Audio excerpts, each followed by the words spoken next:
Hi everyone, and welcome back to the Realist Minimalist. I'm Emily and I'm a minimalist, but I'm also a realist.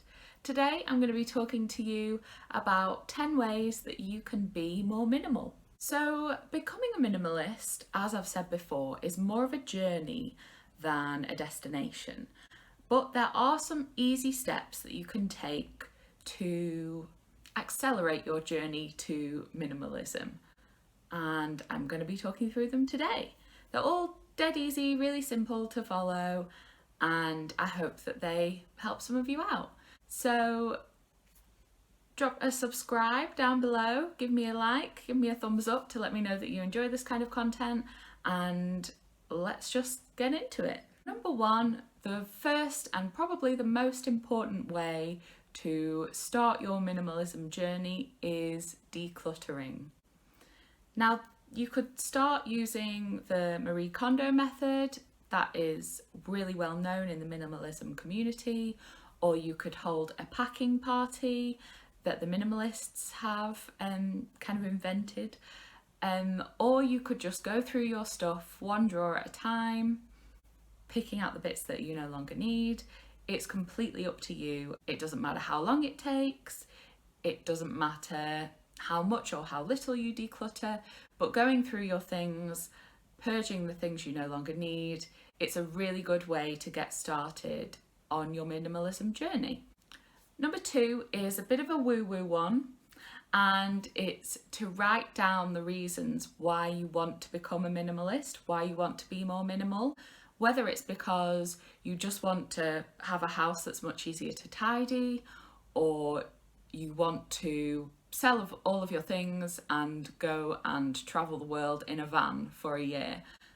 Everyone's reasons behind being more minimal are really personal again, and it is completely up to you why you want to be more minimal, but it's a really good way to kind of be a reminder and inspiration for you to keep going on your journey if you have it written down. I want to be more minimal because a big part of it for me was having an easy to clean house, but for you it might be completely different. It might just be a case of you want to make a bit of extra money, you want to live more frugally, and becoming a minimalist often goes hand in hand with that. So yeah, write it down and stick it somewhere where you'll see it, and it's a great way to start your minimalism journey. Number three is pretty obvious really when becoming a minimalist, and that is shop less. If you're not at the shops as much, you're less likely to buy things and you're less likely to bring them home, bring them into your life. I've already done a video on this, so I'll put this in a card somewhere, and go and check that out for ways you can kind of stop yourself from shopping. Because I know if you're very used to just going out on a Saturday to the shops or spending a weekend at Blue Water, then it is hard to make those changes, and it can feel like you're kind of going cold turkey on an addiction or something. So check out that video on ways to stop shopping, and you'll find once you stop shopping that becoming more minimal is much easier. Number four is don't panic. So we're halfway through the 10 steps, almost, four through. And it's time to kind of slow it down. Don't panic, don't stress that you're not getting rid of things, your decluttering's not going to plan, or maybe you're doing the minimalism game where you get rid of one thing on the first day of the month, 2 on the second, 3 on the third, and so on. Maybe you've had 4 or 5 days off because you've been really busy at work. It's okay, don't panic. Like I said at the beginning, minimalism is a journey. I'm a minimalist, but I still have a long way to go.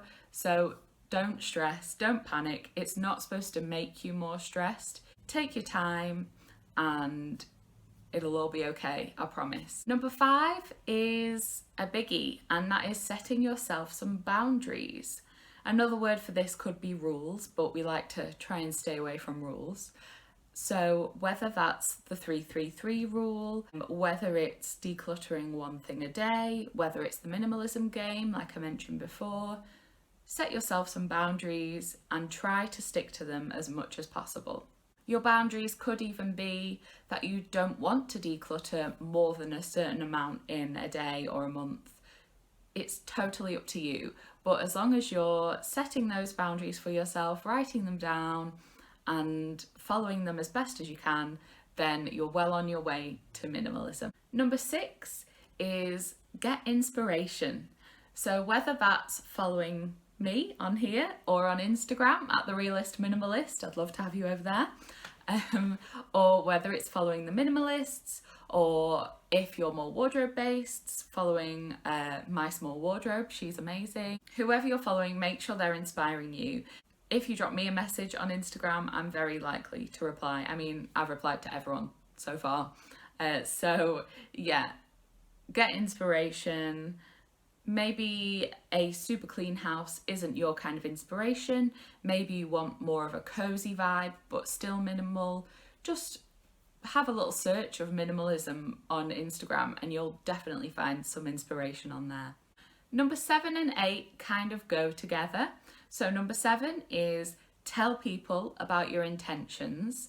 This kind of holds yourself accountable for the journey that you want to take and the boundaries that you've set for yourself earlier in the steps. So if you tell your partner, you tell your family, you tell your friends, maybe they'll be interested in doing it too. Maybe you'll be able to go on the journey together.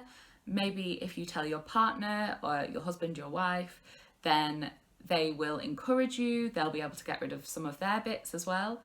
Number 9 is don't compare your journey to others. So you've got yourself on board, you've told your friends and family, you're following inspirational accounts, but those inspirational accounts are kind of making you feel bad that you're not up to the same standard. That's not what they're there for. Don't get put off by people seemingly doing better than you.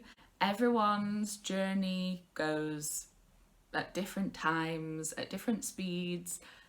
Maybe you've had a slow start to decluttering and you're finding it really difficult. That's okay. Just keep at it at your own pace. Don't compare yourself to others, because minimalism is to help you. It's not to help anyone else. It's not a bragging thing. It's not a thing that you have to show off about. It's all personal and it's all for you. Every person's minimalism journey looks different. Every minimalist's wardrobe looks different. Every minimalist's house looks different. Every minimalist has more or less stuff. There's no set rule. There's no, you have to have 50 items. All your clothes need to be able to fit into a suitcase. There's nothing like that. So just go at your own pace and enjoy it. Enjoy the journey of becoming a minimalist. And finally, number 10, and this is probably, I would say, the most important one, and probably it should have gone at number 1, but we're here now, we're here at number 10. So number 10 is call yourself a minimalist. Like I said at the beginning of the video, minimalism is a journey, it's not a destination. And the second that you step foot onto the minimalism journey, you are a minimalist. So join the party, join the exclusive group of minimalists. No, but call yourself a minimalist. You don't have to wait until you've decluttered 500 things from your home to call yourself a minimalist. The second you decide, I'm gonna get rid of some stuff, I'm gonna declutter, I'm going to think about the things that I want to bring into my home, then you are a minimalist. So go out there and shout it from the rooftops that you're a minimalist, and come back and let me know how you get on. I'd love if you wanted to subscribe below and follow me on my minimalism journey, and I'd love to chat to you about yours. Hopefully I can point you in the right direction, give you a bit more advice if you're looking for it, or maybe you've got some advice for me. I'd love to hear it. Also, don't forget to follow me on Instagram over at The Realist Minimalist. I will pop the Instagram handle down below for you. I will see you next week, but until then, love you lots and happy decluttering. Bye.